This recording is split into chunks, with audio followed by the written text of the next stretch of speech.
Please mute your cell phones. Turn them off if you may.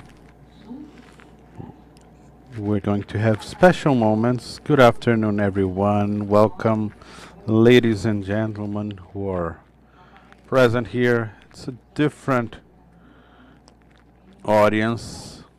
Usually men are the majority. I'm Lenny Machado.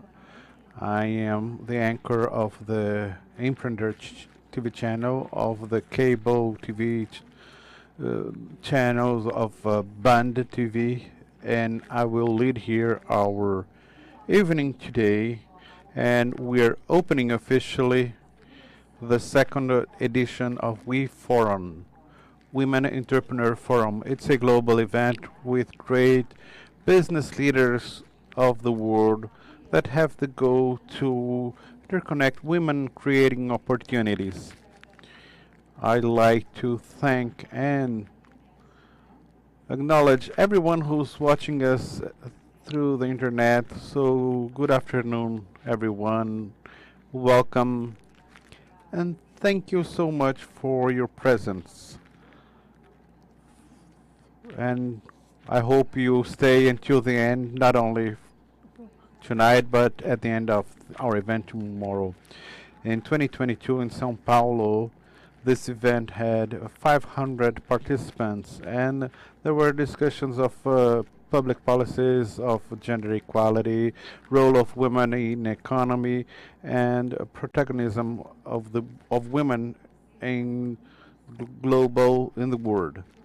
So in this second edition, we have more than 20 world organizations represented here by women who take on leadership roles and who really are changing paradigms, and it allows them to take these roles. This event is promoted by the meeting of strong women who lead organizations who work with entrepreneurship. So I'd like to call the creators of this event, first of the Pay TV president of Women Industry Chamber of Commerce, Monica Monteiro, who is coming with the president of a national SEMEC, which the National Board of the Entrepreneur Women of the Business in Brazil, Ana Cotach.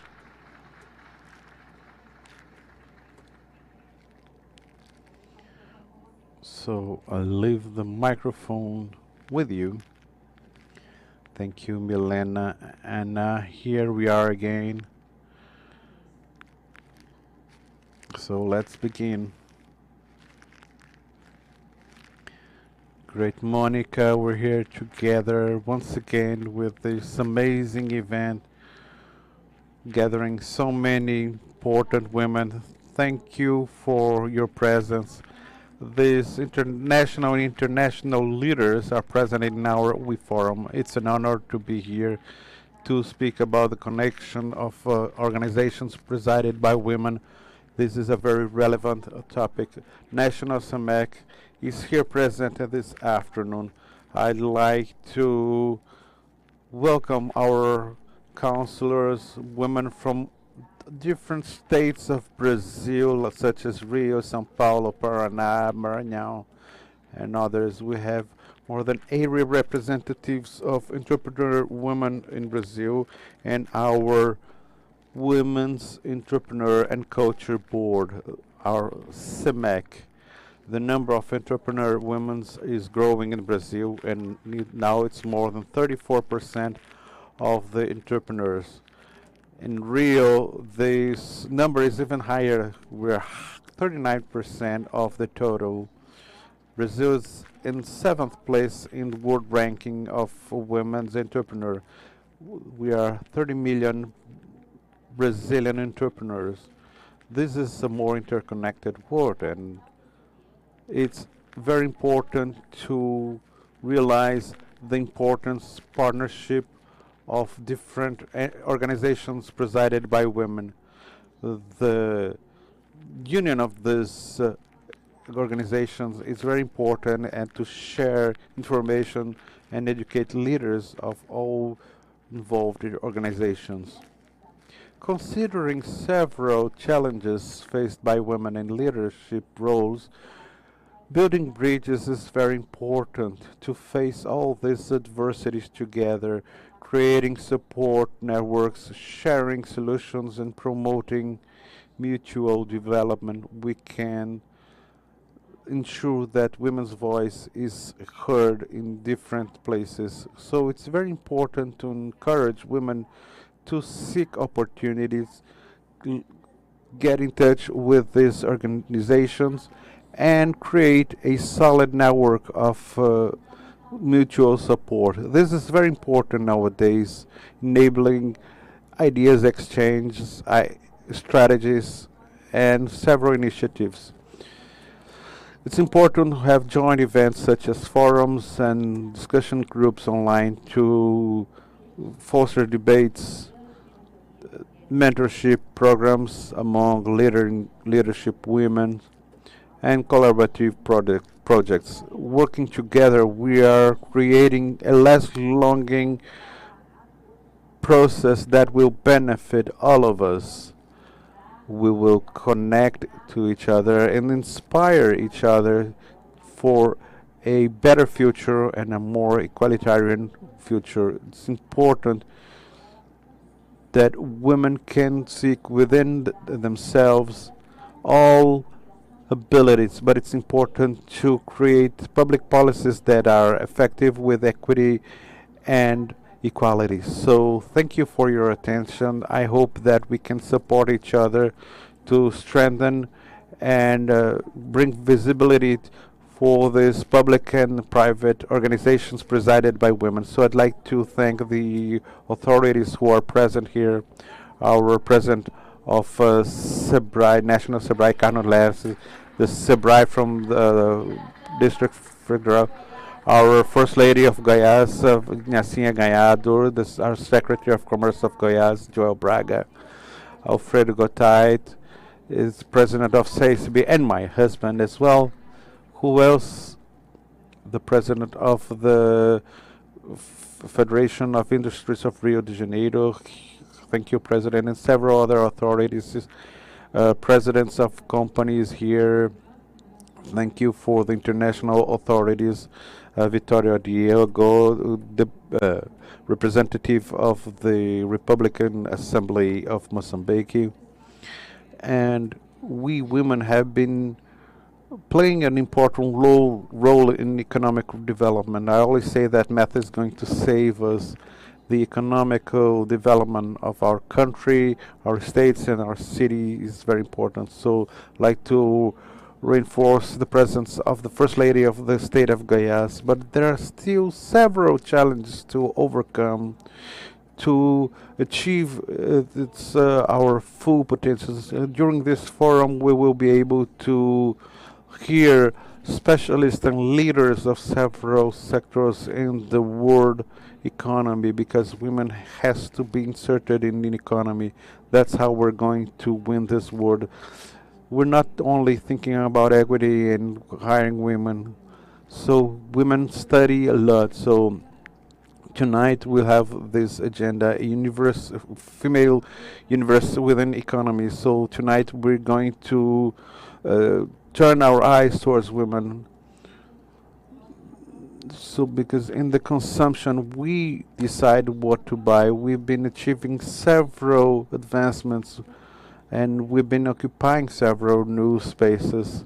So women is the highlighted topics of today, and we have a few men here who are our partners in this struggle. And we have the National Industry Confederation. In 2021 we had a growth.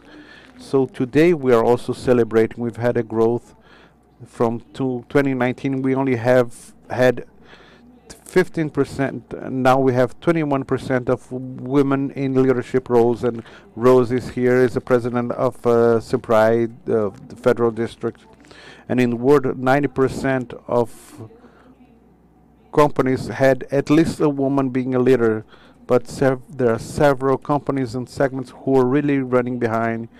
The industry has been really advancing a lot, and commerce is really important as well, but we still have a long way to go in different segments within the industry where we have to go forward. In technology, we are leading. We have people here who are going to talk about this, also the segment of consumption, but there are several segments that we have to go forward.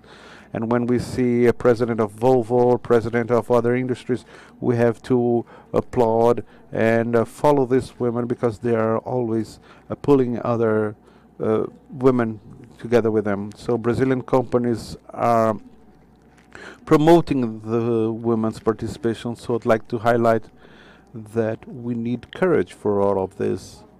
And in speaking about courage in this forum, I'd like to highlight a small woman. Small because it's her first forum. Small because she's only 70 years old. Bella. 7 years old. And it's her first forum. She was telling me a story yesterday. She was saying that she was going to dispute the leadership for classroom, and she lost for 6 votes, but she said she's going to try again. So she's very brave. So we have a 7-year-old girl here teaching me how courage is important. So the focus not on losing but in going forward. So the first panel today, it will bring people from different places of the world to bring the reality of the woman's universe. And I'd like to highlight also the presidents of Comércio in Rio de Janeiro. When he heard about this forum, he supported us. It's people such as the president who's together with us, placing our agenda here. So thank you so much, President. Thank you for your presence. Thank you for those people who crossed the an ocean to be here. Some people even took 2 to 3 planes to be here, and people who are really hot because today is really a hot day in Rio. Also, the Ministry of Ministry. She was a mayor of the city of Maputo. So thank you so much for being here. Mrs. Bahia, Dr. Bahia, Tajibli, she will be telling your story. Our ambassador of human rights of the Netherlands, and Eunice, I've learned a lot with her. She's here with us from the government of Catalonia, and Alan. There's always a man because we decided it's not an exclusive forum of men. There's a partnership. I have to be here. I have a partnership with my husband. And I say to her, today I'm not going to have dinner with you, but I will get home later. But sometimes we have our little fights, but thank you for my family who's here, my husband who's here, my life partner.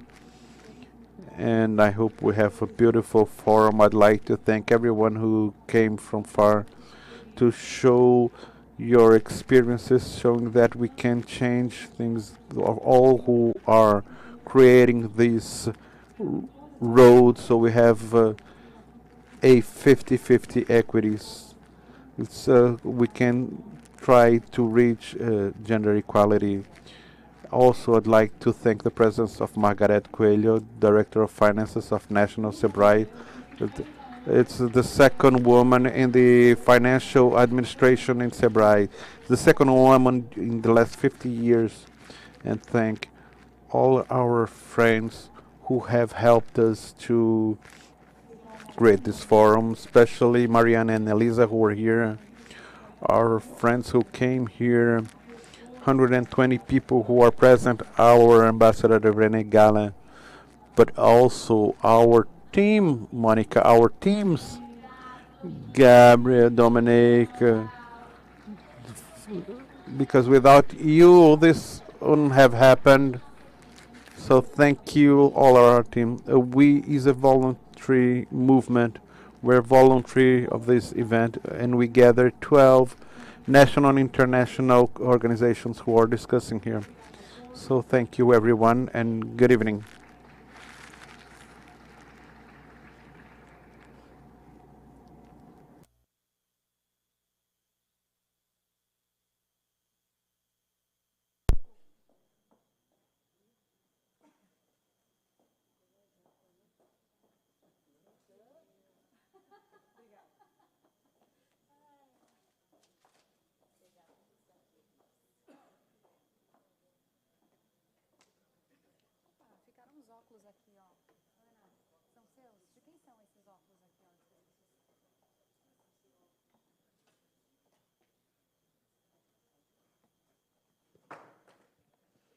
Muito bem, muito obrigada, senhoras Ana. Thank you, Mrs. Ana Claudia and Monica, for your words, your spontaneous and moving words. Words that really take us to have a different gaze upon ourselves. And this is the proposal of WeForum on us entrepreneur and creative women. So we are here beginning this event in a cultural landmark in Rio. It's a very special place. It's a Museu do Amanhã, tomorrow's museum. It's a different museum. It's an environment of ideas and explorations, of questions and reflection of what's happening nowadays. What are the great changes that we have today? What are the different pathways that are having towards future? That's where we want to reach and where we want to go. And that's why I invite to the stage the director of Museum of Amanhã, Bruna Baffa.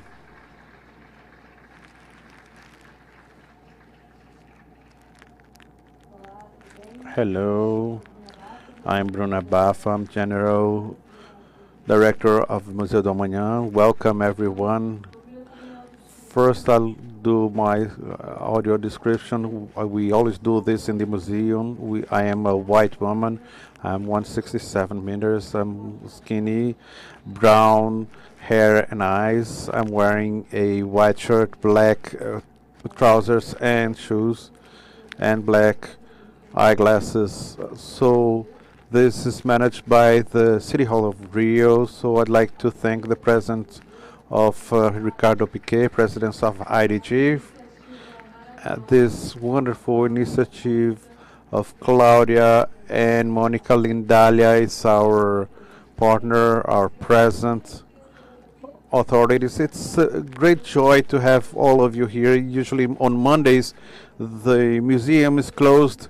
We're doing maintenance work, but when we thought about welcoming this event, we support totally this cause because it has a lot with the essence of the museum. The Museu do Amanhã is a different science museum, and when we talk about this, we bring in our essence, this duty of thinking. How do we want to get in this tomorrow that we wish to have? So it has to be a fertile ground of construction of this. We will only reach this tomorrows that we desire, that we want to build, if we have meetings such as this. So that's why we're so glad to be on stage with you opening this event today here at IDG. We have 8 directors and 5 of them are women, and I'm part of this group. In our museum's management of 15 managers, we have 12 women, and we fully believe in gender equality to do this in a very active way, and we see the impact that it has in the exchanges that we operate, and we've been practicing this in our tomorrow and our today in a very deep way. In terms of structure, the Museu do Amanhã brings this in its projects in a very integrated and intersectional way. When we talk about women and feminism, we need to have this intersectional look. Last year we had this project in the neighborhoods called Knowledge and Knowings, where we gather women leaders of the surrounding areas, people who are cooks and so on, to develop their actions in their regions. This is the work that we do here, other beautiful projects that we are very proud of, Women in Science, and which reinforce and stimulate this presence of scientists, women, and the education of scientists, women in Brazil. Also, a project of women of 10 years old, in which we bring scientists from all over the world, Nobel Prize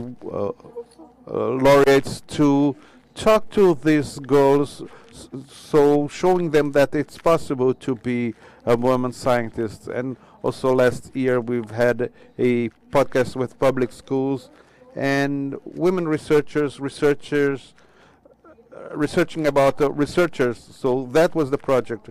It's showing that it's possible, that these stories are believable, and it's possible to have these stories in our everyday life. So everything that we do in structures, but also in terms of projects, it's very possible. So I hope we keep on doing this and we have more of these gatherings, because it's paramount to change our tomorrows. Thank you for your presence.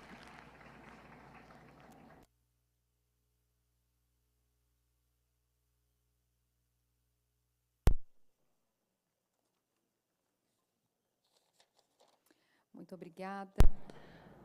Thank you, Ms. Bruna.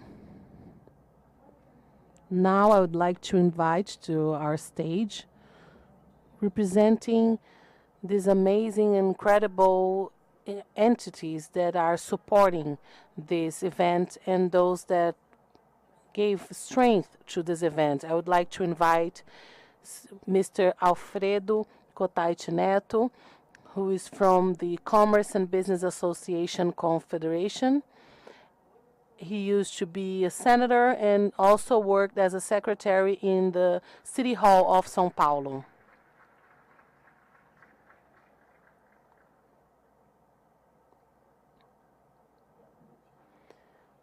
Good evening, my friends and of WeForum, Women Entrepreneur Forum. You are entrepreneurs. The CACB, the Confederation of Commerce and Business, we have a network of 230 different entities all around Brazil. And SEMEC, who is also here today with Ana Cláudia Cotaiti representing, is part of this network of women. They are actually SEMAC and CACB. They are all integrated in the same network. And on this network, we have 2 million companies, entrepreneurs, men and women. When I heard that we have 30 million women entrepreneurs, I'm going to start figuring out how many of these entrepreneurs they are on our network, because I think that 2 million, I think over 1 million are women. And these women that are entrepreneurs, they are real entrepreneurs. Actually, what I'm trying to say is that I'm only here to reinforce our commitment to support women entrepreneurs. I'm saying that because since the beginning of our management, our administration, I always supported women, but I really saw this strength, this determination that women have throughout the pandemics. I saw many families that were losing their incomes, where the head of the family lost or all the meanings or the job or the work. Women were responsible for taking care of it. And I believe that women are natural entrepreneurs. This is the message that I want to send to you, and keep this message of entrepreneur with you, because Brazil needs you. Brazil needs these women and female entrepreneurs. Just enjoy this forum. I believe this is a good opportunity for you to debate and also receive information that can improve even further your work. Thank you very much.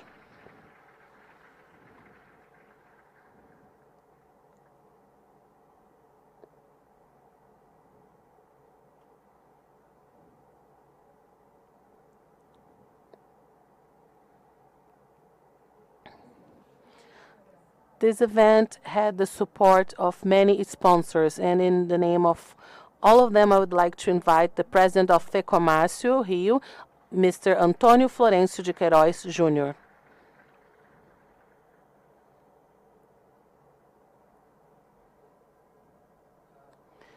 Good evening to you all. First of all, I would like to say that I'm really pleased to be part of this forum because of this entrepreneur view that women have and that we can see daily. We have this experience in our system in FEComércio. We have over 50% of the leading positions, specifically 52% are occupied by women. 60% of all workers are women, and they all receive the same salary, the same payment as men. We have no prejudice against this, and this happened in a natural way. We are very pleased, and we have the pleasure to work with them and to lead the system where these women are part of. Many mentioned courage on becoming an entrepreneur, but what makes me in love of working with women is the questioning element. Women question everything, and this is very good. It gives a lot of work, but it's a good work because sometimes we have to rethink our positions, our decisions, the way we are doing things.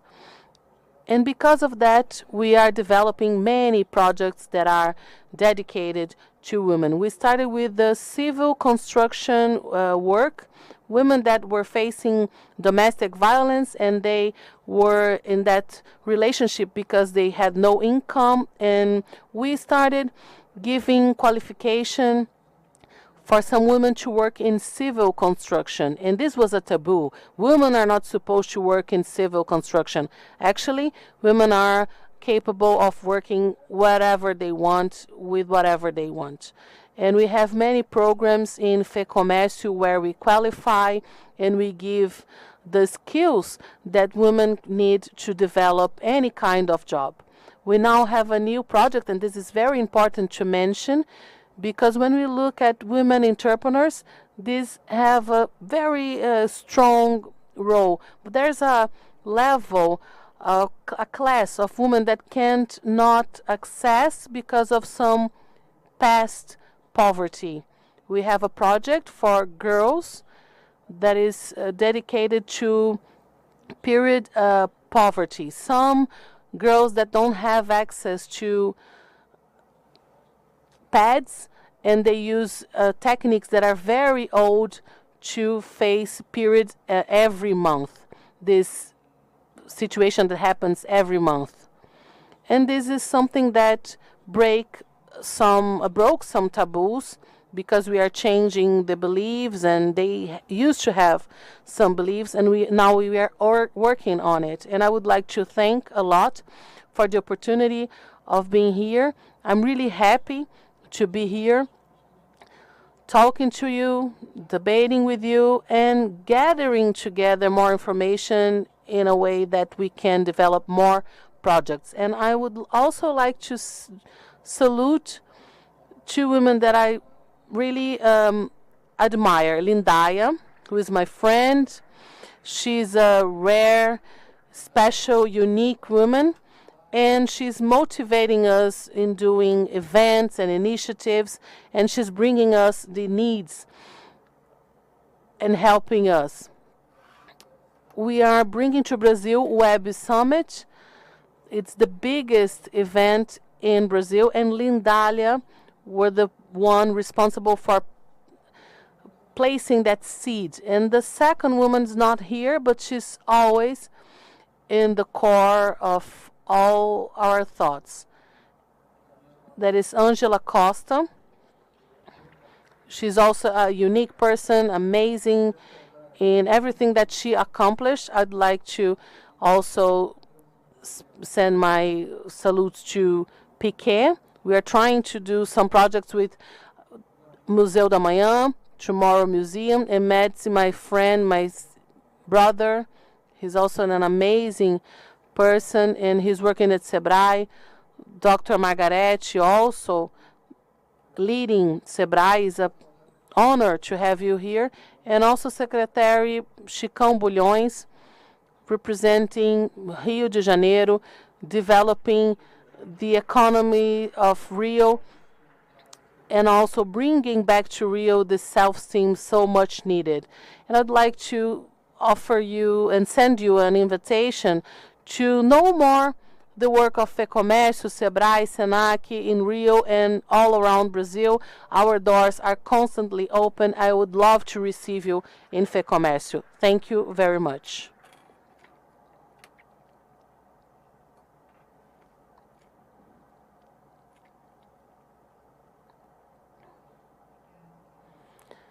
Thank you. Let's receive on our stage the president of Sebrae, National Sebrae, Carlos Melles. He's not only a supporter but also a sponsor of this event.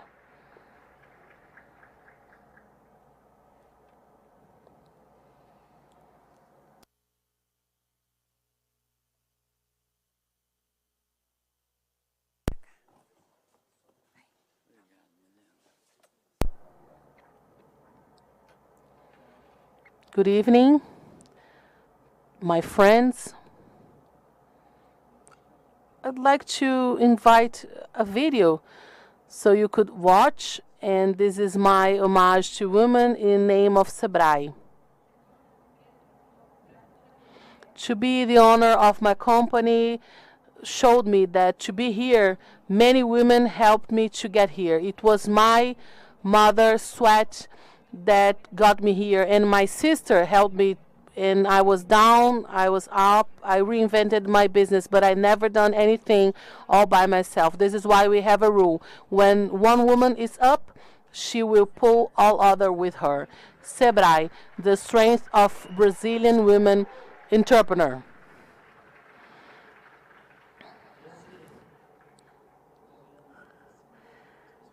I'm seeing here Queiroz, who is a dear of mine, and Bulhões and Piquet. We are a rare fruit in this environment, but they were saying that women that work with them, me, Queiroz, I work with them. It's not they work with me. I have to obey. There's no escape. Milena mentioned the spontaneous of Monica and how sweet she is, and also Ana Cláudia. But the same way that Kutaid talked and Queiroz, they are very sweet, they are tender, and they want to serve. They are people who want to serve. And Monica is more than entrepreneur. She will bother us. She bothers us, not only you, okay? The Empreender channel, she is the host of this channel. They have almost 11 million subscribers. They created this channel that Ana Cláudia is coordinating, and she's experienced. I'm mentioning that because the content that we have in Sebrae is magical. I'm so happy to have this 4 years term that I was working that in Sebrae. I work with Margarete. She's now in the director. She's giving the feminine touch. She started with the driver's room, the lounge. She changed the chairs. She's giving that feminine air to the house, and this is very good, very positive to us. I'd like to say some things about Sebrae. I mentioned Monica, Ana Cláudia, that it can not allow us to stop. And this is very pleasant to us. Queiroz mentioned 2 million entrepreneurs in commerce area. But I want to say that we learned a lot during pandemics because of this women resilience. You know, when someone make a joke, God, where are you? And he was, no, you are not seeing me, but I was carrying you on my shoulders. And I believe that women carried the families on their shoulders. They were teachers, janitors, they were housekeepers, they were managers, they were everything. They made the deepest work that was keeping the harmony of the house. And we, the men, we are not very used to sharing work, and we learned with them, with women, this resilience. And because of that, entrepreneurship on women was a little bit down. And this WeForum, it's so important to be international. I'd like to embrace everyone in the name of this brave woman and everyone that visits us from all states and even from outside Brazil. You are all welcome, and Brazil has a huge heart. Brazil receive more than with its hands, receive with heart. So welcome to Brazil. Bruna, I'd like to thank her and Piquet, who are the coordinators here of the museum, the Tomorrow Museum. I'm seeing here, Tomorrow Museum.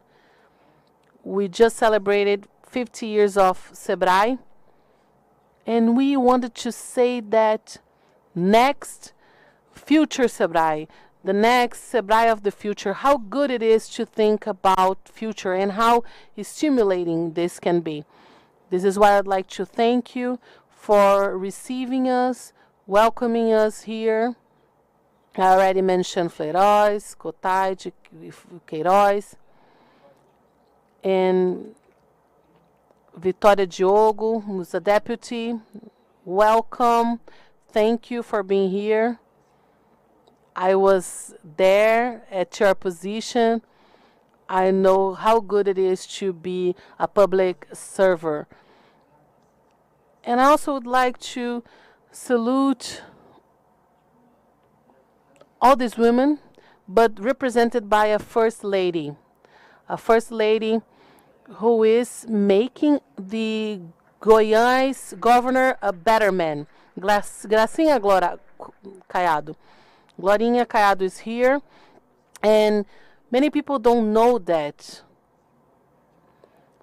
I have a friend who is responsible for the Secretary of Development in Goiás, and it's not possible to compete with Caiado in who's the best governor of Goiás in the last years. He is the best, and he has this woman, Gracinha, who's amazing. She goes from social to economics, and also on the aspects of security. This first lady, she's amazing.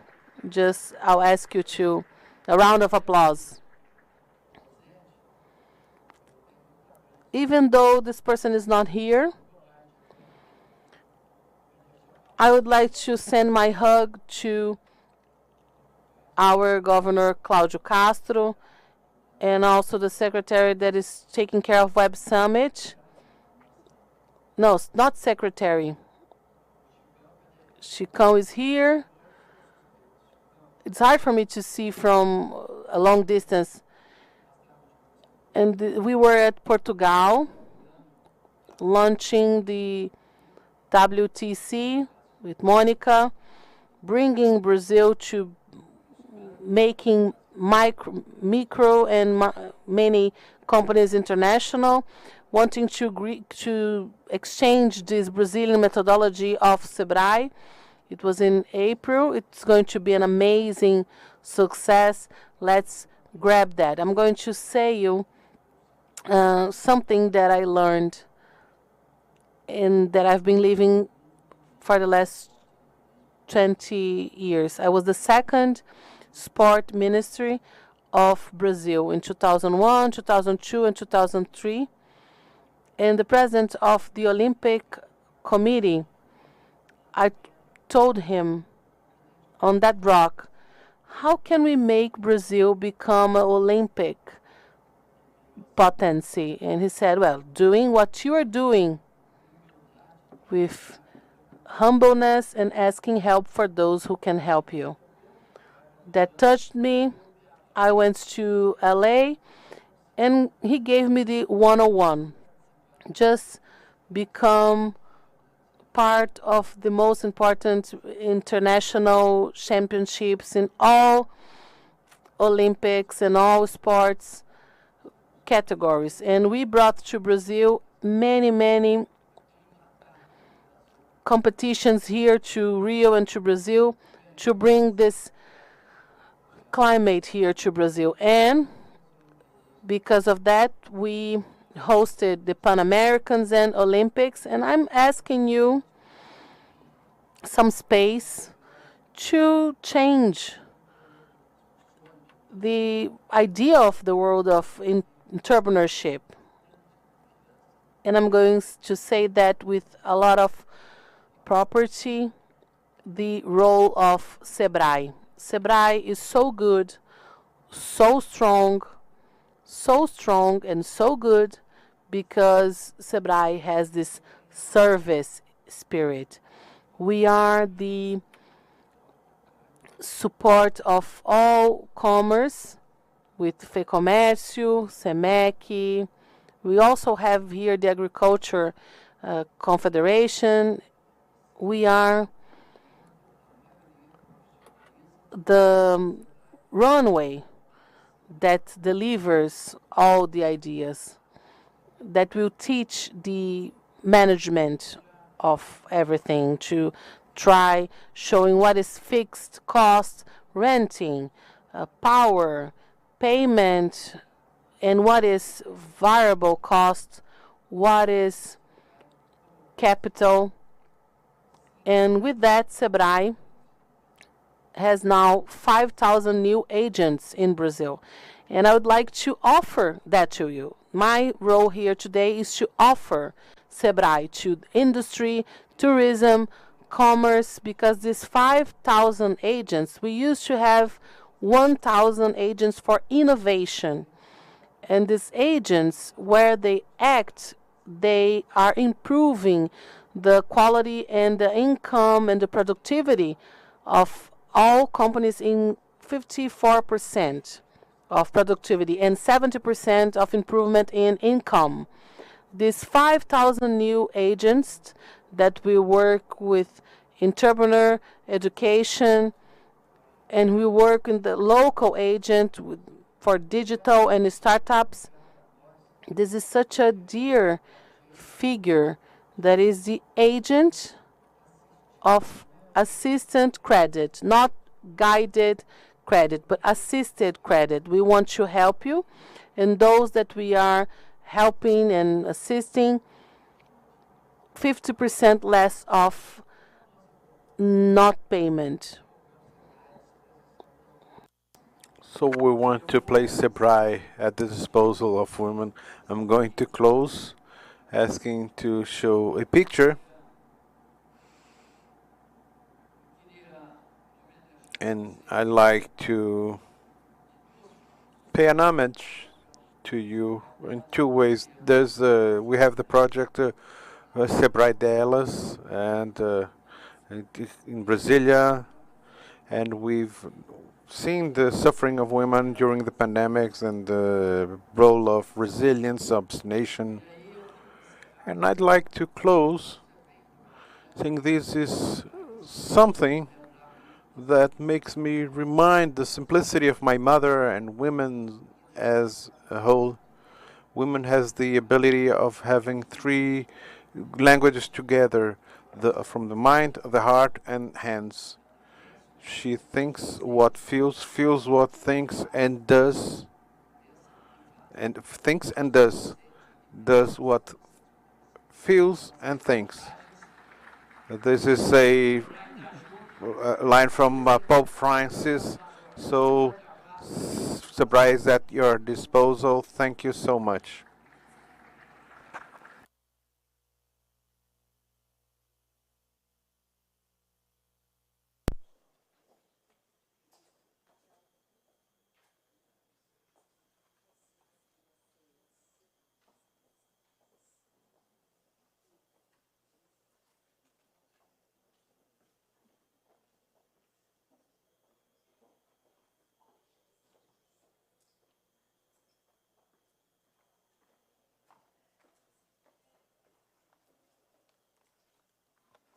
Muito bem, obrigada, Sr. Carlos Mé.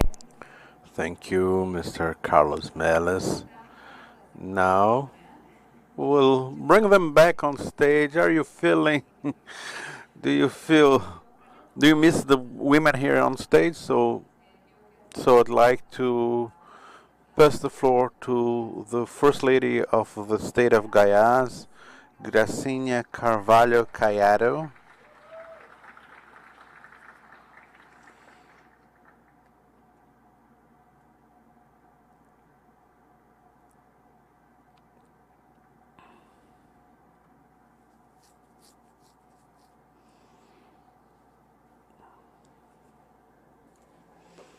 Good afternoon, everyone. It's a great pleasure being able to be here with you, and thank you. Thank you, Monica Monteiro and Ana Claudia Kutaid, who invited me to be here with these amazing women from Brazil and the world. I'd like to greet you all and my dear friend Carlos Meles. Thank you for your beautiful words. And I'd like to say to these entrepreneur women, it's really gratifying being here. Today I am the First Lady of the state of Goiás, but I met Ronaldo, my husband, during the Constitution Assembly fighting for the right of land. And today as First Lady, I have a social work. And the role of a ruler is to seek a way. Today in Goiás we have 7 million inhabitants, in which 2 million of them live in vulnerable situations. Some of them are in extreme poverty. And my role as First Lady is to try to find tools so that we can break this poverty cycle. Because many times people who are born poor, they think they are going to die poor. And the governors and rulers need to find tools to show them that there's a different way. And the greatest way for that is education, certainly. And today in Goiás, we have 1,049 schools that are reformed, all students with uniforms, sneakers, the backpacks and notebooks, pens, so they can have equality when they arrive at school. I saw here the presidents of Commercio about the opportunities, and in Goiás we already gave all these pads to all children in school, because we know that many of them, when they are in that moment, living that moment, they don't want to go to school because pads are expensive, and many mothers don't even have money to give to feed their kids, let alone buying pads. We know that many of these women, they are suffer violence, and they don't know how to leave their homes because they are violated, and they suffer some kind of violence, and there's no way of transfer income to these women. But that's not enough. What opportunities and tools a ruler can give so that that woman can leave that place?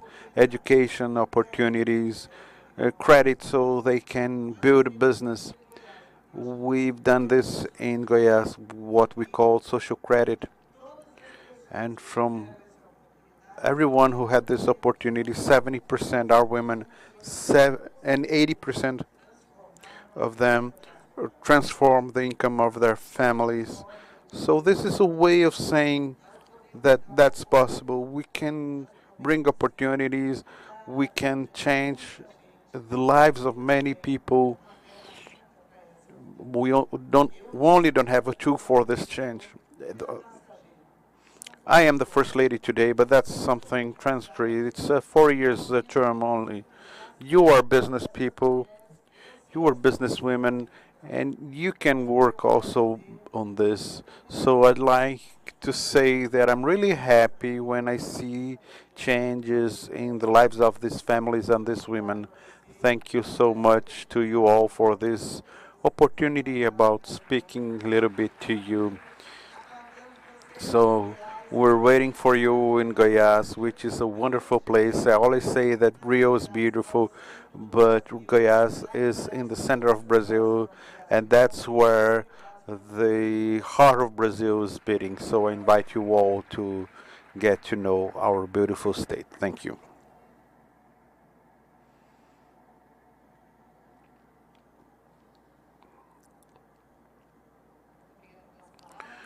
Thank you for your words. First Lady of the State of Goiás, Gracinha Carvalho Caiado. So I'd like to call to the stage the Ambassador of Human Rights of Netherlands, uh, Dr. Bahia Tajib Lee.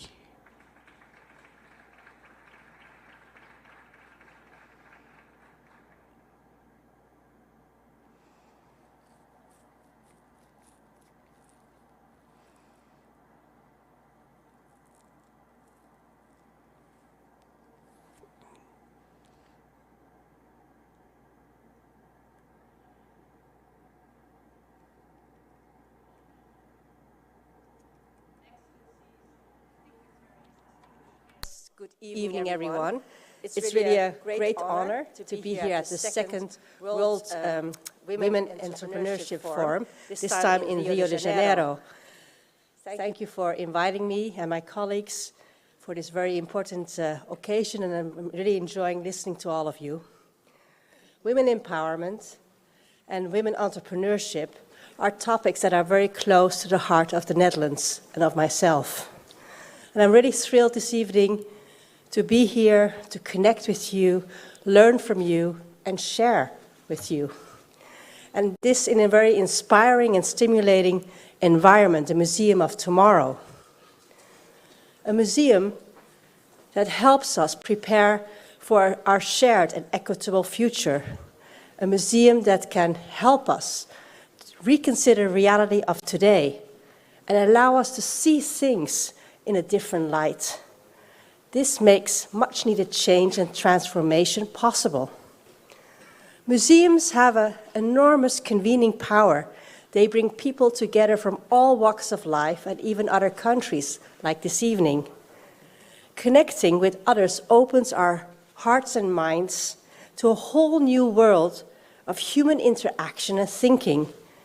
At the core of connection is a passion to learn, grow, break barriers, and empower.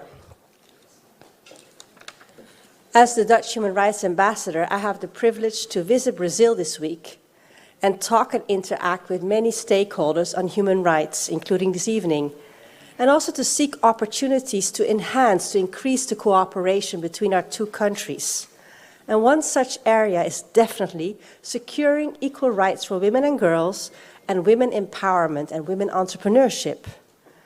I'm very proud that last year my country decided to pursue a feminist foreign policy like a growing number of countries around the world. A feminist foreign policy is not something you decide and suddenly it's there. It's never-ending business and requires an active and transformative mindset. Our feminist foreign policy focuses on 3 R's: rights, representation, resources, and reality check. Let me briefly explain. Rights refer to the protection of the equal rights for women. Representation means that women must be represented and take part in political decision-making. Resources means that funding must also benefit women. A reality check means ensuring that our policy is evidence-based and has no unforeseen negative impacts on women. This feminist lens must become central to all aspects of foreign policy, so think of trade, diplomacy, international cooperation, security, and support to businesses abroad, so that we are prepared for our shared and equitable future. The Netherlands is keen on learning from the experience of other countries with a feminist foreign policy, and of course also countries that are considering such a policy and are interested to cooperate with us.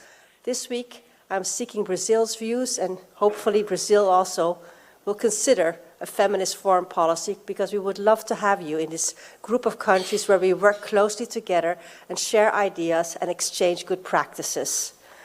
And I hope to also be able to speak this week at the Brazilian Ministry of Women to discuss this issue. When it comes to female entrepreneurship, just to share the experience of my country, a recent Dutch study demonstrated how women still in the Netherlands experience additional barriers when doing business abroad. They have, for example, less access to business networks as they are still very much dominated by men, and therefore less access to know-how and financing. In our foreign policy, we therefore consciously opted to support female entrepreneurs by facilitating equal access to financing, networks, and knowledge. We have also facilitated a platform for female role models, because it's always great to have a role model to look up to and to learn and to be inspired by, who can share their experiences in international entrepreneurship. We, the Netherlands, are very much interested to learn more from the Brazilian approach to support female entrepreneurship. And I was already listening with great interest to all the speeches this evening and from all of you present here, because that keeps us, the Netherlands, informed, on our toes, and prepared for the future. Precisely because female entrepreneurship is about today and tomorrow. What I found really striking was that the European Investment Bank illustrated that women-led companies are more likely to be environmentally friendly, socially responsible, and innovative. Women-led companies are, for instance, more likely to support green transition by monitoring CO2 emissions and setting ambitious emission targets. So really, clearly, female entrepreneurship is simply imperative, and we must invest in female entrepreneurship. In closing, I'd like to emphasize that we can all be gender equality and women entrepreneurship champions. We can all support equal rights for women and make a positive difference. And I wish you a very inspiring forum, and I hope we will have more interactions. Thank you so much.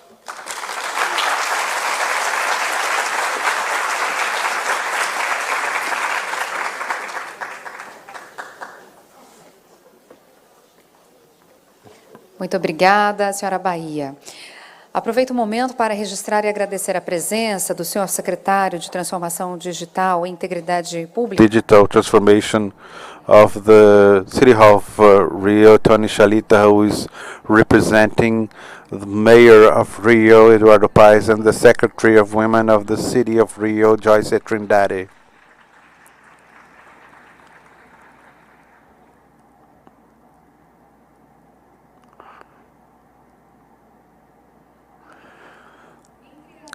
Among the supporting organizations of this event, SESC Rio de Janeiro is supporting this event with the struggle against violence against women. And at the exit of the event, we can get to know more about this project. So I'd like to thank our sponsors and supporters at the second edition of WeForum. So I'd like to thank CEMEC, the Women's Cultural and Entrepreneur Council, CACB, Brazilian Commerce and Business Association Confederation, Weekend Women's Indian Chamber of Commerce and Industry, the sponsor of CACP, São Paulo, Banco of Brazil, IBD, CNI, National Industry Confederation, Frijan SESI, the Netherlands government, Schneider Electric, and Sebrae, and also the support of AFA Mais, financial advising company, Giglia, Brazil Champ Sweden, Clube Mulheres de Negócios of Portugal, Positive Women, Compactor, Granado, ERA, IDG, Management and Development Institute, Lady Diamond, Museu do Amanhã, ABME, Brazilian Organization of Business Women, Rio de Janeiro City Halls, and WCFO Brazil. Also, I'd like to thank the institutional support of SESC Rio de Janeiro and the portal Money Report.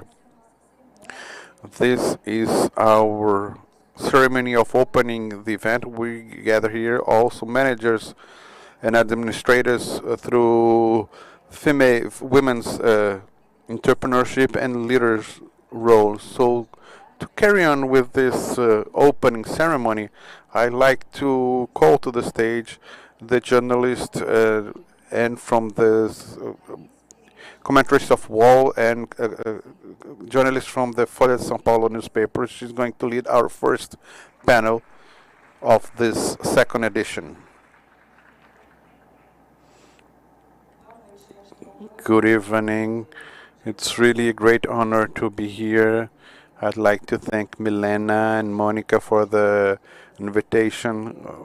Thank you. So we're going to have a very special panel with the participation of people who are really important in their field. So I'd like to invite them to be part of this conversation. So I'd like to invite Mrs. Victoria Diogo, the representative of the Republic, Assembly of the Mozambican Republic, Parliament.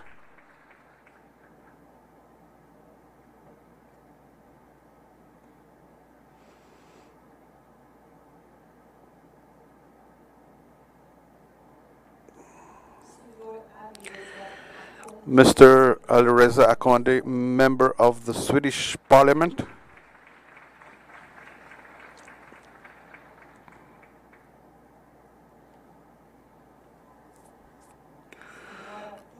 Mrs. Tonica Silly Thompson, extraordinary and plenipotentiary ambassador of Barbados in Brazil.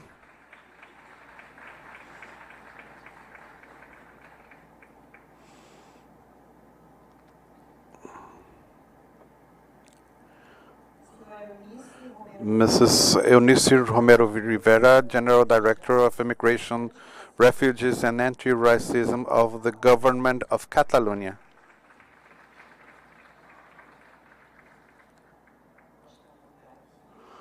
Let me find myself here so we can carry on.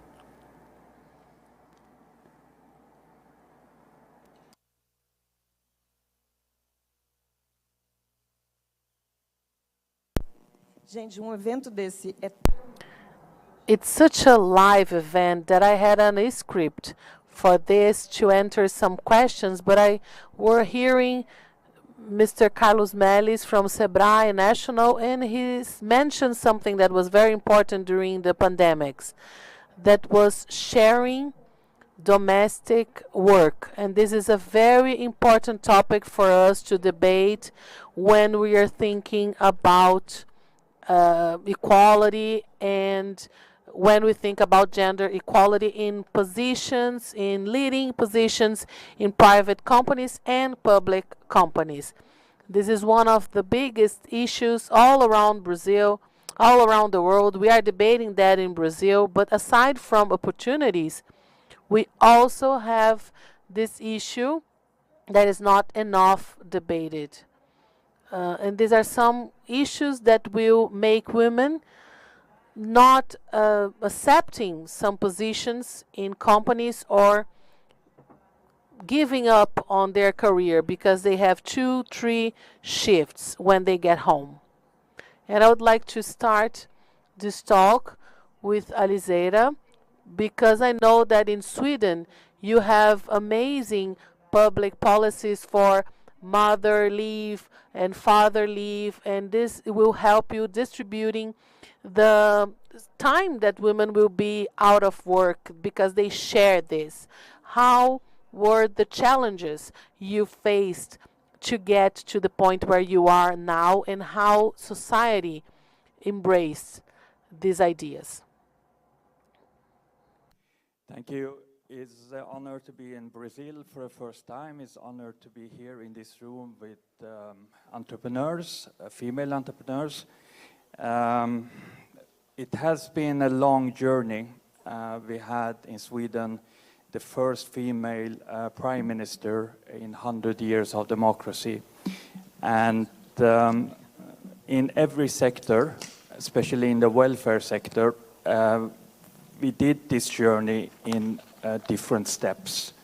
So when we reformed the maternity system, it's possible for both parents to be home with his child. Is very good in several matters. The first thing is that we have a higher participation of women in the work life, and that's a great for economic equality. Without economic equality, we don't have gender equality. And when we had this, of course, everybody wasn't happy about this. We have people in Sweden who thinks that the female role is something else. But I want to add that the female still does a lot of unpaid work also in Sweden. And this is a factor who is problematic, especially in the entrepreneurship for a female. So if we want to have gender equality, economic equality, we also need to discuss not only the parenthood leave, but also the unpaid work that females are responsible for at their homes. Vocês, Tonica, desculpa, eu tinha falado o seu nome errado. Você tem... I think I said your name wrong, Tonica. Do you have anything to add regarding your country? How are you facing the situation in Mozambique? First of all, I'd like to say thank you for the opportunity to be here. Thank you for your patience, because I'm going to speak in Portuguese, and it's a different Portuguese in Mozambique, but I think you can treat me as Tonica, because I feel here as a friend of yours. So please call me Tonica. And I'll use your questions to say that I'm from Barbados, and that in Barbados we were colonized, and this idea of work, domestic work, we have other journey that is even longer. I can not only talk about domestic work, but we come from slavery and come up to now, 100 years. But I'm not here to talk about slavery and anything. I would love to, but I'm not going to. I will try to give some context on Barbados, the current Barbados, and try to explain how is this division of labor, work and domestic work. And Barbados used to be a colony, and it was independent in 1834. And then it became any kind of work. And the interesting aspect of this history is that women from Barbados, many situations of this post-colonization, I have to say that I'm a student of my history yet. And I learned recently, and this is connected with Brazil and everything, is that in the beginning of last century, many women came here to be part of many projects. And these women from Barbados, they were in the Amazons, in the north area of Brazil, because it's closer with the Caribbean. Can you imagine? And these women, they would not only work, they would have to handle some space issues, space minimization.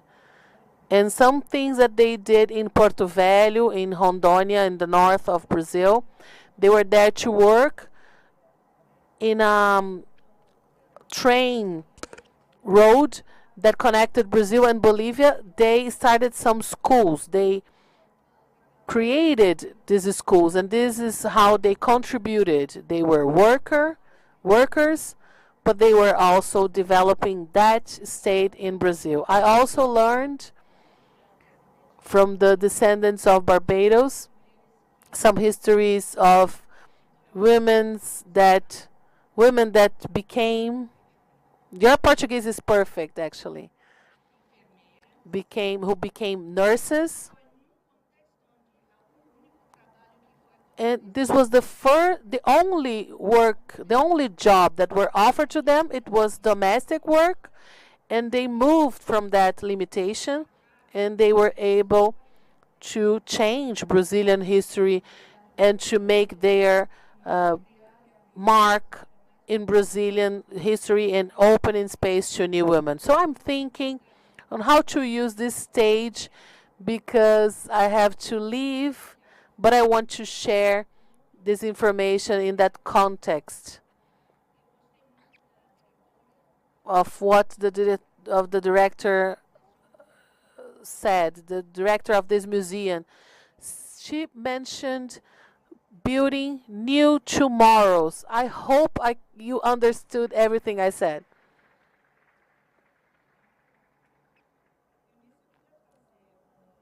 Eunice, I would like to bring a topic that we talked about, and it's a topic that it's kind of crazy, but we are only talking about that in the 20th century. That is menstrual equity. People are starting to understand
products, and this way we are not sending tons of plastic waste, and now we are more connected with Mother Earth. Also, these measurements would impact many students in Catalonia, and this would not only affect these people directly, meaning not only those that would receive these products, but all people that are at school, their families, teachers, men, because this will change the mindset around our bodies, our rhythms, and understanding this in a more natural way using a public policy. And this way you can have a network of support, right? And now we can find the same problems in different areas. Of course, some problems have some specific problems. I'd like to invite Ms. Victoria Diego to talk about Mozambique. I don't know if I did my homework well, but in my researches, you have a lot of gender equality. You advanced a lot on that, but it's a little bit difficult on the financing or financial independence. What are the challenges that you are facing now in Mozambique? I think it's already good night, not good evening anymore in Mozambique. It's almost 1 a.m.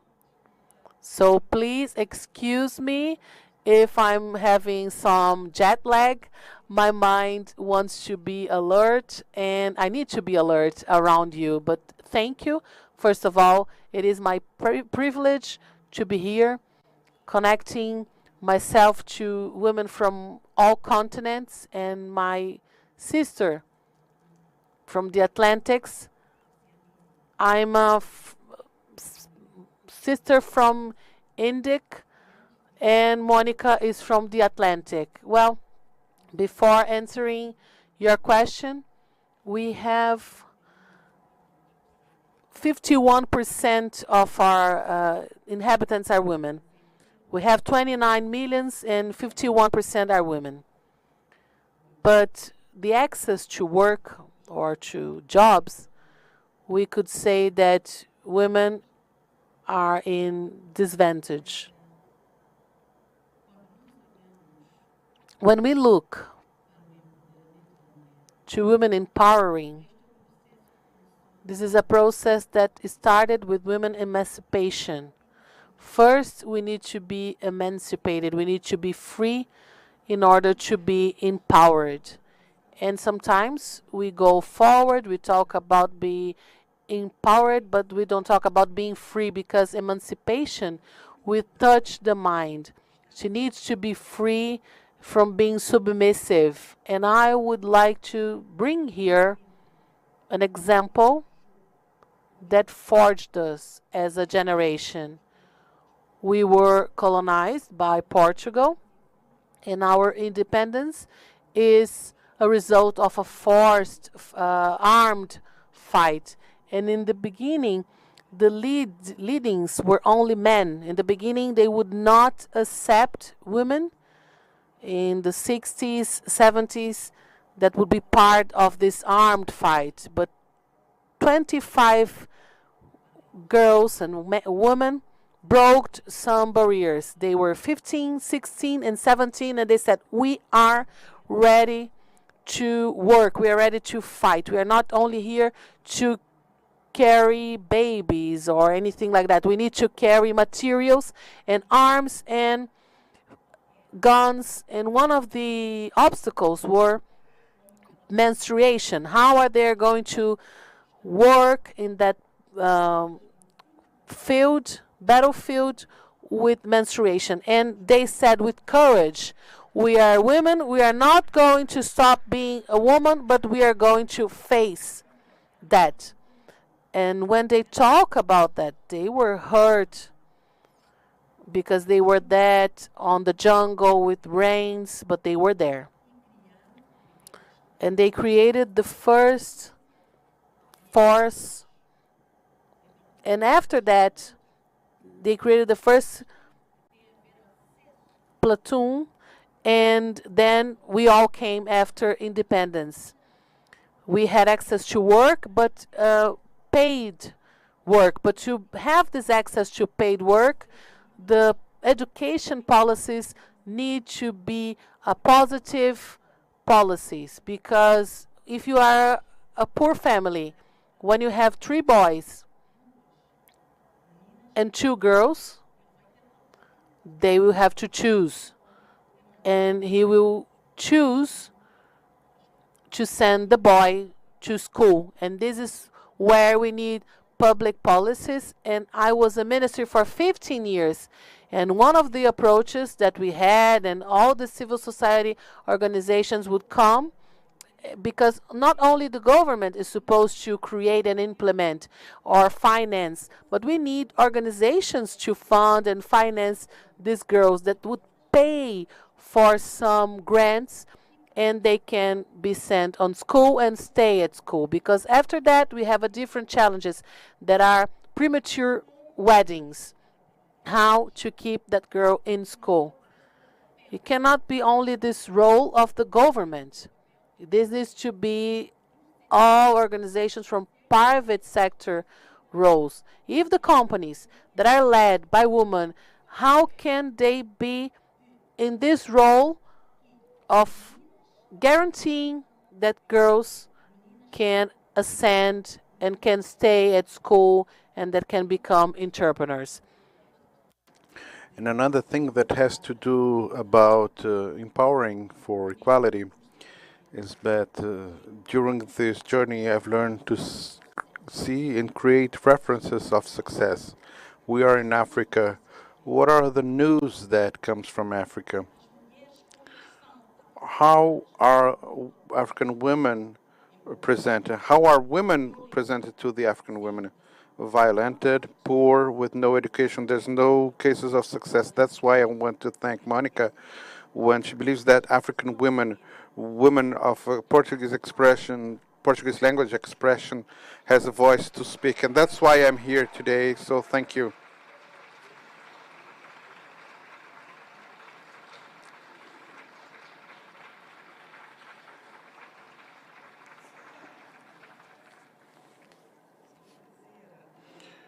Mr. Alizera, this is an information that comes to us. Sweden is always an example in equalitarian issues in the world.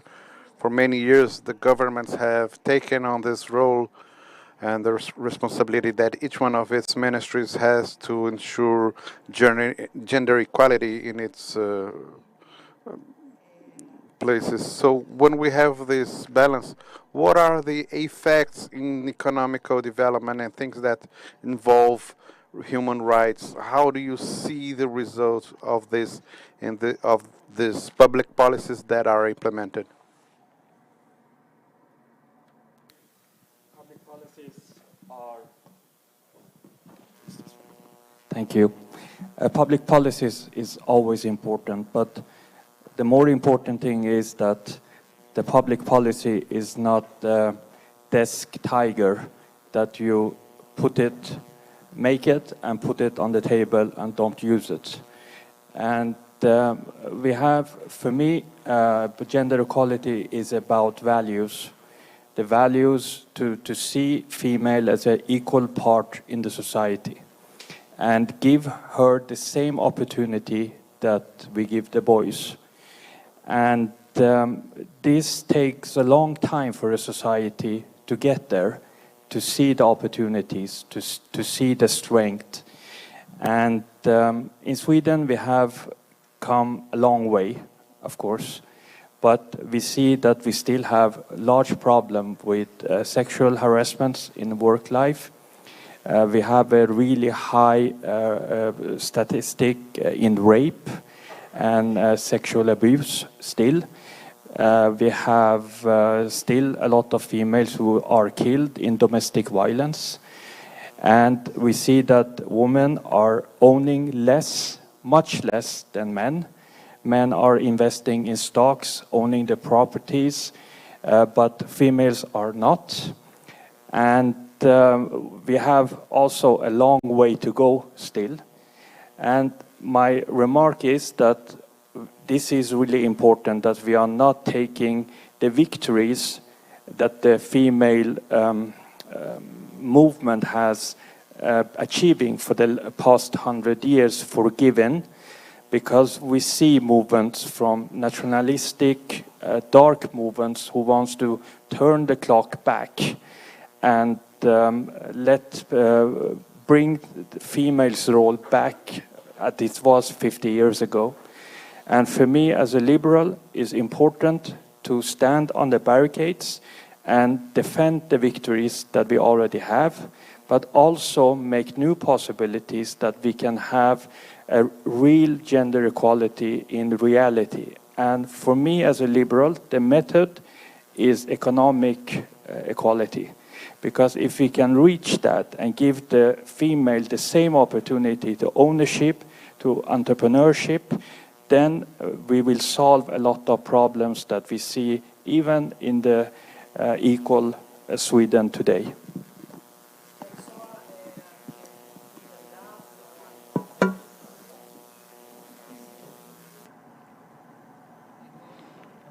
Now it's on. These issues that you've stated are very important. And just bringing some data, after Finland, Sweden is the most equalitarian country in the EU. But these numbers that you said about domestic violence are among one of the highest in the region, and researchers call a Nordic paradox, because on one hand you have a lot of gender equality, but still didn't manage to solve several issues that are important, such as violence against women. So it's very interesting to see how public policies need to be integrated to fight all these problems. Also, I'd like to ask Mrs. Tonica once again to our conversation. Barbados only broke their links with the British monarchy in 2021. Today, the country has a prime minister that is very well known by the climatic struggle, and what this subject always seemed to be left aside by world leaders. Can we say that women are more sensitive to our planet's issues? Yes, we can. I think it was very interesting about what was said in another different presentation, that it is proven that when women are leaders, they have a lot more sensitivity in these issues. Colleagues said that public policies that bring us closer to Mother Nature. And I think it's very interesting to have someone representing a government can speak this way. Also, I'd like to highlight what our Mozambique colleague Victoria, who talked about this, about the bond between overcoming the period situation during the war. And I was thinking, I think that this overcoming situation really gave them more strength. And I believe it's possible to say that women have this sensitivity. I would advocate that without any scientific proof. But I'd like to say also that, as well as having women in leadership roles that are very important, we have a prime minister, we have a president woman, we have several women ambassadors. There was never a male ambassador here in Brazil. I'm the second female one. I hope I will be I hope I will be part of a long tradition of female ambassadors here in Brazil. But it's also very important to understand the context of women and highlight the conditions in which they are holding on while they have the same workload. So if I am doing a work that is usually made by men, every day I have to do it in my female conditions. If I am a mother, I have to do it. That if I am a student, I have to do this and that and so on, and having periods and so on. So when I think about Barbados within this context of producing these women that are not only warriors and the planet's advocates, in which I can say that my prime minister is, we also have people such as Ariana, this superstar, but nobody knows what are the conditions that produce the needs in the that is so important. And obviously I'm talking about Rihanna, and I'm going to share one of them. In our history, in our Caribbean history, Barbados has 280,000 inhabitants. It fits it fits into Brazil 19,000 times. Just for you to have a context of that. It's so small. Sometimes I want to show it in the map. It's so hard to find it. How this very tiny country could produce in only one country two women who really are highlighted in the list of the most influential women in the world. I'm really proud, but I'm not, and I don't like to brag, you know. I'm really proud of this, and we really deserve. And I had to research about our history and within our same century, and I was talking about the migration of the beginning of the 20th century that brought so many migrants from Barbados here. More than 50,000 men left Barbados looking for work, saying like, okay, I'm going there and I'll send you some money. And many of us, even my grandmother and her grandmother knows about this story. Man is leaving home, going to travel, to look for work and send money and so on.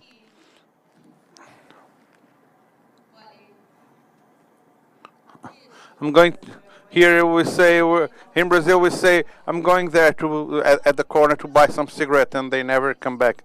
And that's a very hard situation, and I learned from a movie about the story this called Panama Dreams, because 50,000 from this 280,000 people in the beginning of the 20th century was a lot less people. Can you imagine 50,000 men leaving this women to deal not only with the situation, depression, waiting for someone to bring a letter, to bring that money that they said they would send, and this. So there's a huge psychological abuse, and they still have to struggle and keep on believing and having strength and self-esteem. So I was seeing this film, and the numbers are really strong. Someone was saying about this maths, but this maths really helped me, because what's the name of the film? It's called Panama Dreams. It's a female filmmaker, Alison Saunders Franklin, and talks about the history of immigration and so on. But how can these women really try to overcome this situation? And what I really like about Barbados history is everybody knows what rum is. Rum. It's a wonderful drink. So it's that's where the rum comes from, right? And I've learned that sometimes women used to work and cut the same amount of men. Okay, this is a woman. Let her rest or something. They had to compete and cutting sugar cane to make sugar and rum. So, and as a diplomat, I didn't like to offer rum to women. I thought I was maybe it's a sort of, but now I like to to offer rum to women because I can talk not only about this, not only this was made by hands that some moments that was made by these women, and where are these women who were here yesterday? And Alice had to cut sugar cane and take care of their babes, take care of her household in these conditions. So I only would like to. It's not only the excellent Prime Minister of Barbados, Little Marley. She's not only doing this; she's questioning the financial work architecture. It's not working on behalf of our needs, and not only our needs in Barbados, but our needs in this planet. This institution were created by terrible conditions with the same minister, the same policy of equality. It's a bit.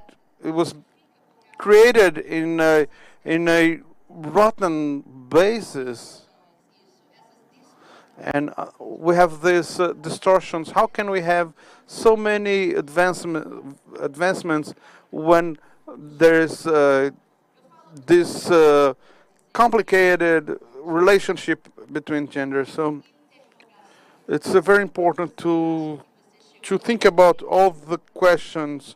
When you think you've reached something, you have to go beyond, and you have to question how that this really happened. Nobody came to give us rights. We like to tell a story. Someone opened the door someday, and women had rights. No. We have to imagine all the trajectory and all the struggle. Can I use your microphone?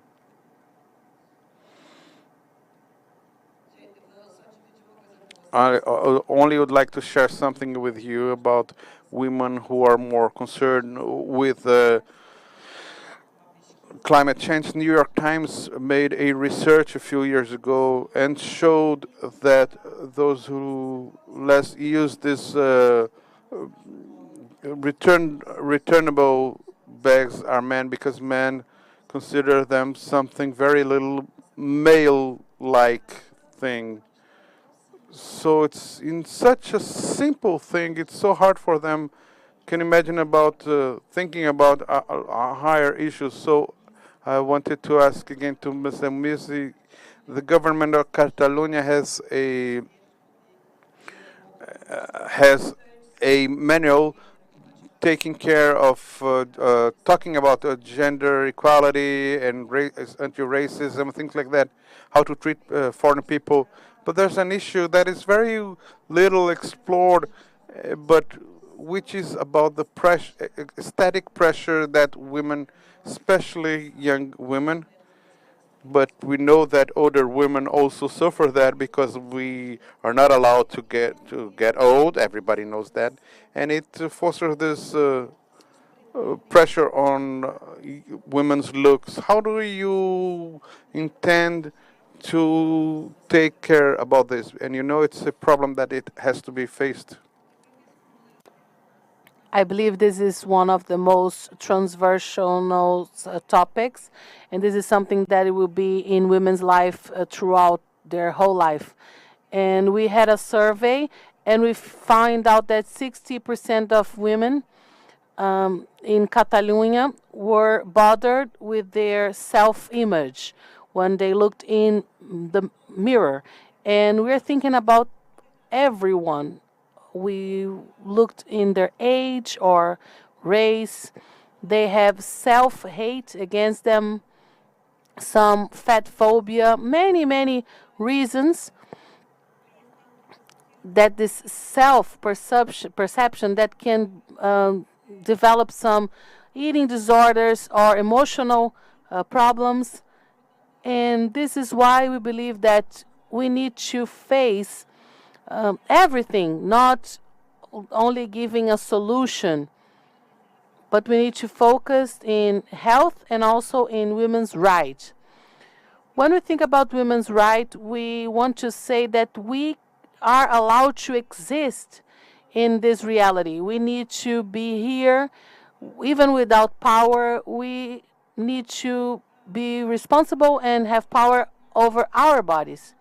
This is why now we are giving 10 million euros in transversal policies dedicated to education, health, and also some actions, some regulations, and some restorative justice measurements that will give women some spaces and that they can have the bodies they want.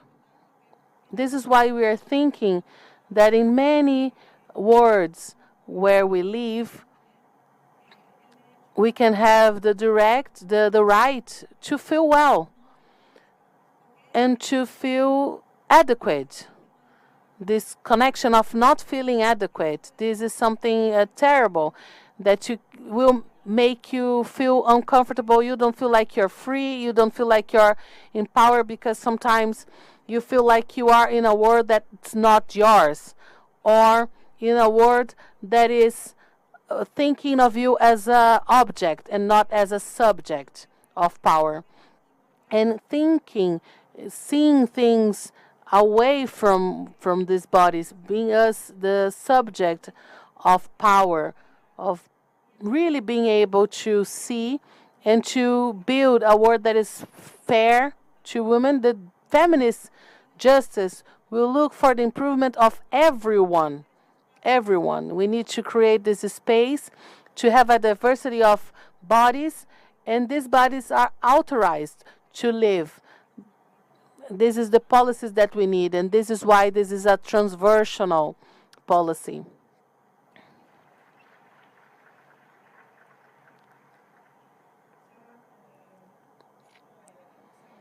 Victoria, you've been working for 30 years. You were the Minister of Planning. Now you are a deputy. You used to be a mayor. What is the reality of gender equality in your country? What are you still needing to face?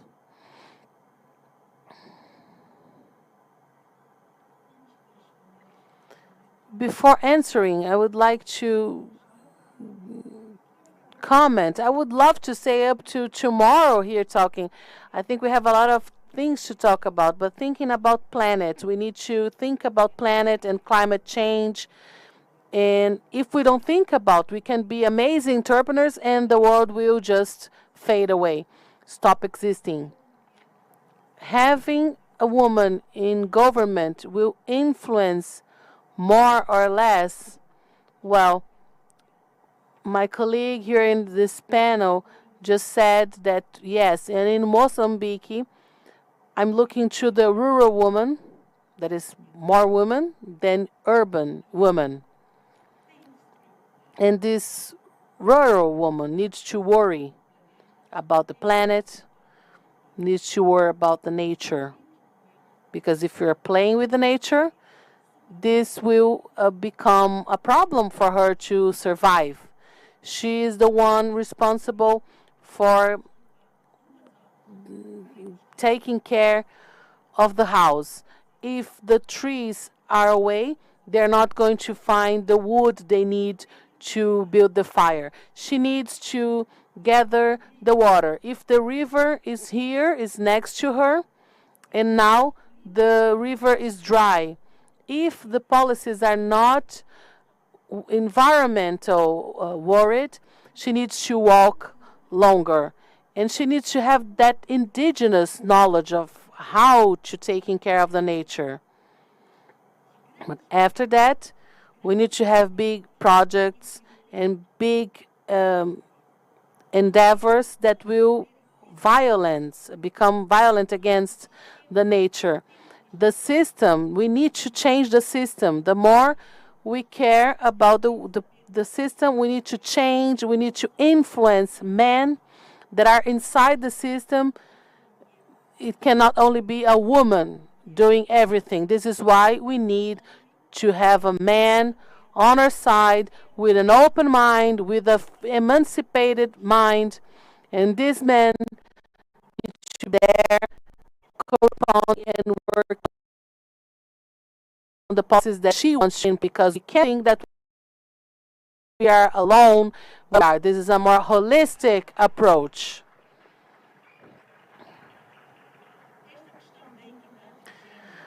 Regarding gender equality, the policies that we have in Mozambique are non-discriminatory policies. The paying policies are not about gender, but the amount of knowledge are different. The education aspects. This is an element that will inhibit the access to work. This is why now we have projects in the government where 50% of all financing to young people, for boys or girls, that will show some projects that are sustainable projects, 50% needs to go to girls. This is the new generation that will have a new kind of opportunity, and we are looking for it and talent, because what we're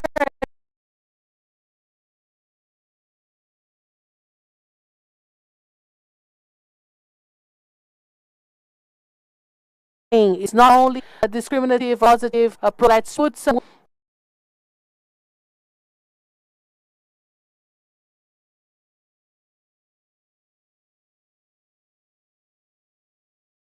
that we believe that they to each one of you, and you can use this case, this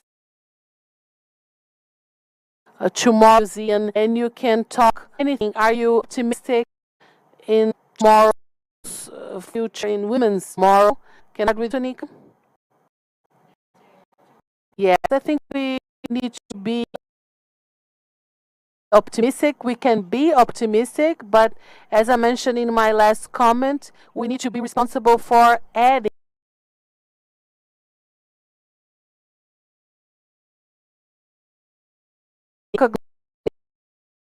that we thought the moment to happen. Actually, there was a longer journey to get here. This is why I think I am optimistic, because I can also thank my ancestors, your ancestors, for all the work that they developed for producing an event like this. You know, this is why I am optimistic. But also, I need to question some things, because we need to have a more live connection with history. Can you understand me? No, you?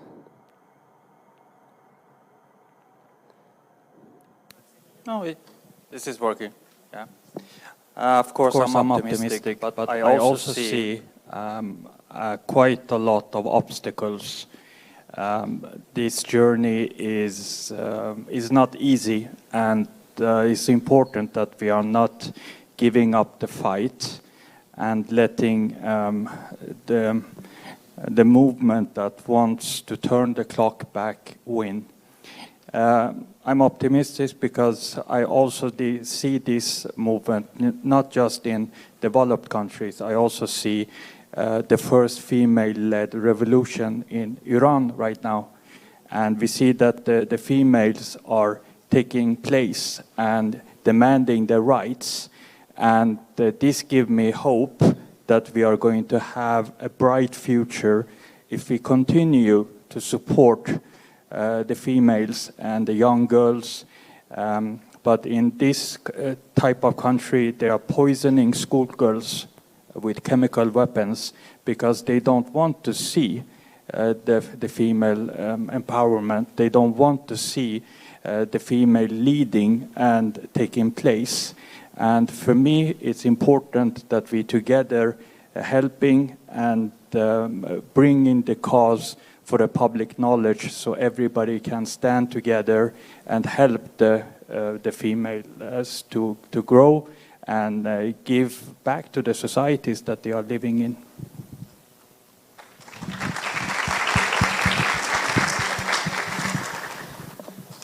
Muito obrigada. Thank you very much. I am optimistic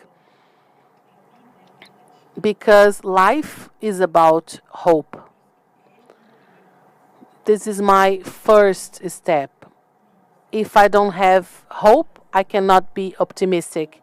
And without hope, we cannot live. And I am optimistic because world is a global tribe and we are connecting each other. I am optimistic because I'm not looking for big projects. I'm looking for initiatives like this one where we are here building synergy, exploring paths, breaking geographic barriers, connecting women from different parts of the world, and also because we are breaking other barriers that can be invisible, that will not allow real inclusion, because we are now at a moment where we are exploring inclusion, because we have different backgrounds, and we are here now trying to see the best there is from all of our backgrounds. This is why I'm optimistic. And I am optimistic because events like this, we are here to show the talents we have, the experiences we have. And this will bring me optimism because, yes, women will and will keep making change in a positive way.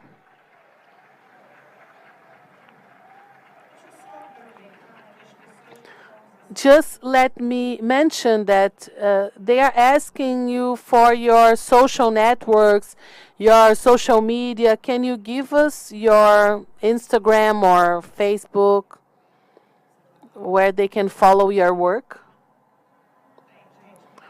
They don't have. Okay.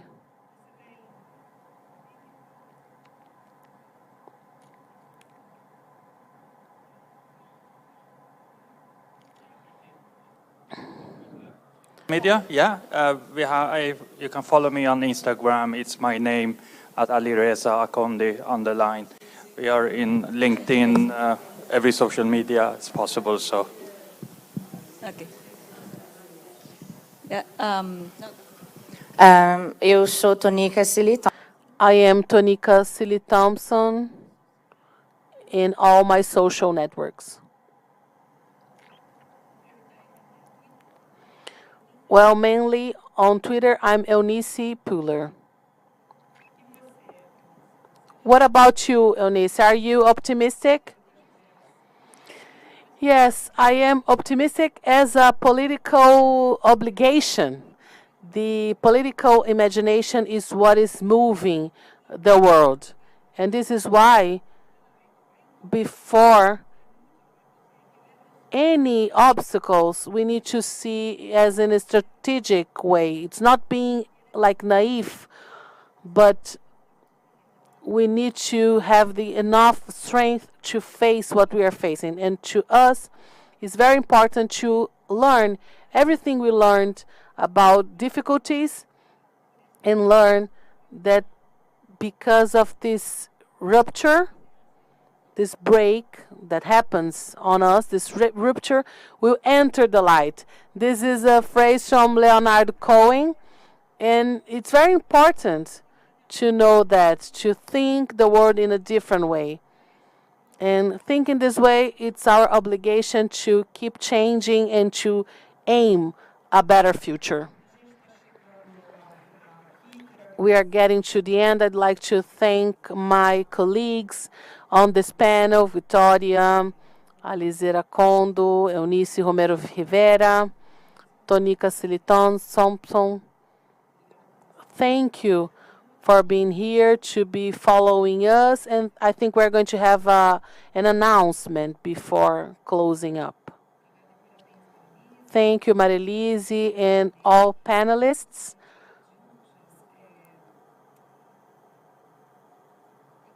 Before finishing, I have a video that I want to show you. Just a second. And we are going to see one of our sponsors' videos, a video from Firjan.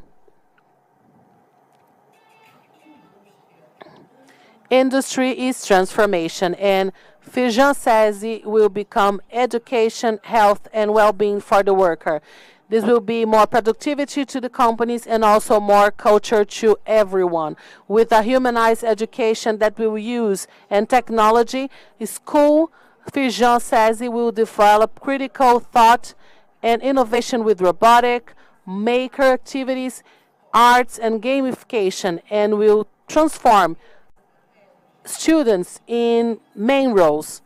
When you think about safe and healthy life for the workers, Firjan says it will support the growth of companies and will transform prevention in productivity. When promotes health in its unity and promotes education through culture, Firjan says it will transform care in well-being. And when this gets to society, this is where we transform everyone's life. Live the transformation. Thank you, our sponsor, Firjan Sesi. Once again, Marilise, the way you conduct this panel, and all panelists, Vitória, Lireza, Eunice, all of you, and would like to invite you to a photo, like a big selfie. Just stay here. Just stay here in line. The photographer will be on stage. You all stay where you are, and you all be part of the photo. Okay. And while we are organizing ourselves, I'm going to give you some announcements. The most important announcement is that the activities are going to happen in a different location. You all know that, or you're not very sure about that. So the opening was here at tomorrow's museum, and tomorrow we are going to have our activities in Cultural Center of Banco do Brasil, CCBB. If you are following us on the online broadcasting, just stay where you are because we are going to keep the work. And now you can all stand up and position yourself to the center of our auditorium in order to be part of this amazing photo that will illustrate the second edition of WeForum, Women Entrepreneur Forum. Why you need to be in the center? Because if you are spread, we cannot see. So just you can go at the back of the room, but always on the center of the room. Just some attention. Do you want to be in the photo? Please position yourself in the center of the room. And I'll go downstairs so I can be part of the photo as well.